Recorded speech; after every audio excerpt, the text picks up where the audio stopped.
नमस्कार दोस्तों, स्वागत है आपके अपने YouTube channel Ranjan knowledge facts में।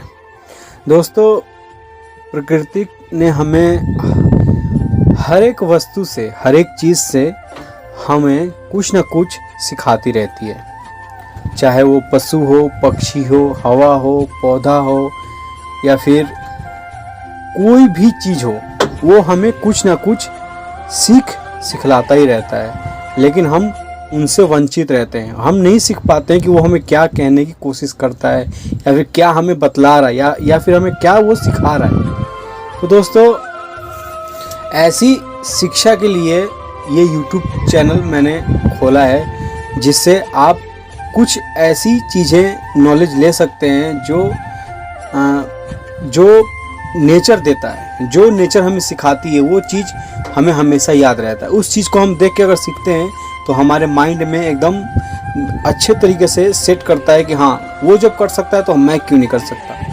ऐसा सोच के हम करने लगते हैं कोई भी काम को। तो दोस्तों, इसी पे आधारित एक छोटी सी गिलहरी से हमें क्या शिक्षा मिलती है, हमें वो क्या सिखलाती है,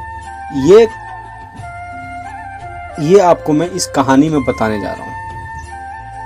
तो चलिए दोस्तों, शुरू करते हैं। गौतम बुद्ध की एक कहानी है जो इस गिलहरी से रिलेटेड है। वही कहानी मैं आपको सुनाने जा रहा हूँ।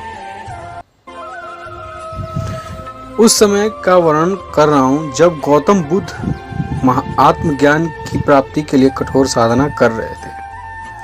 उनमें भी निराशार का संचार होने लगा था। ऐसे में उन्होंने एक गिलहरी से कैसे सीख ली और लक्ष्य प्राप्ति में जुट गए, चलिए इस कहानी के थ्रू समझते हैं। भगवान बुद्ध अपना परिवार, सगे संबंधी, सुख सुविधाएं त्याग कर आत्मज्ञान की खोज में भटक रहे थे। उनके मस्तिष्क में विचारों की आंधियां आती, प्रश्न उमड़ते और वे उनका समाधान प्राप्त करने में प्रयत्नशील रहते। वे आत्मज्ञान की प्राप्ति के लिए कई स्थानों का भ्रमण कर रहे थे, कठोर जीवन शैली का पालन कर रहे थे, कई कष्ट सहते हुए कठोर तप कर रहे थे, किंतु फिर भी आत्मज्ञान से वो दूर थे। एक दिन एक वृक्ष के तले आसन जमाए हुए गहन विचारों में लीन थे।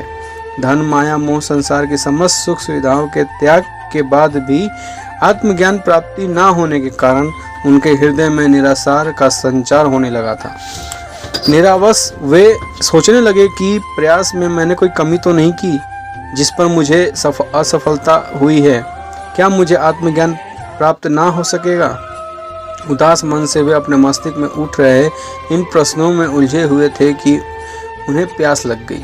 वे अपने आसन से उठे और पानी पीने सरोवर की ओर चल पड़े।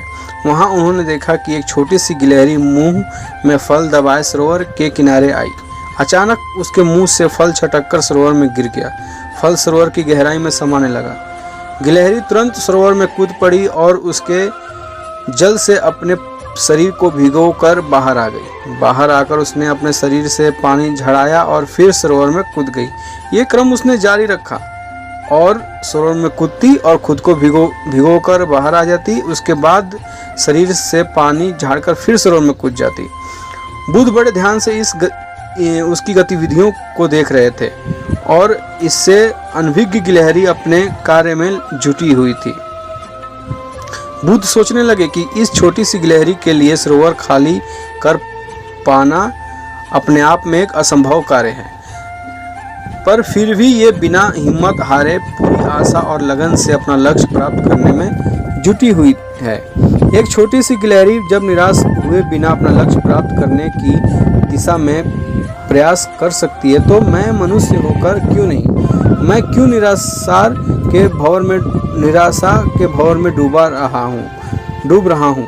नहीं, मुझे निराशा त्याग कर पुनः आत्मज्ञान प्राप्ति की दिशा में प्रयासरत हो जाना चाहिए।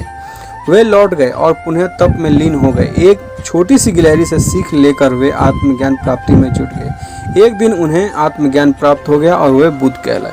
मोरल ऑफ द स्टोरी ये है दोस्तों कि लक्ष्य कितना भी कठिन क्यों ना हो, मंजिल कितनी भी दूर क्यों ना हो, अगर आपका नियत साफ है और आपका लक्ष्य अच्छा है तो दोस्तों आपका ईश्वर भी मदद करता है। अगर आपका नीयत साफ है और लक्ष्य अटूट है तो आपका ईश्वर ज़रूर मदद करेगा। तो दोस्तों ये कहानी आपको कैसी लगी कृपया करके कमेंट में बताएं। दोस्तों और भी नए वीडियोस के लिए, मोटिवेशनल वीडियोस के लिए आप इस चैनल को सब्सक्राइब जरूर करें ताकि जो भी मैं वीडियो बनाऊं आप तक पहुंच सके। Thank you for watching.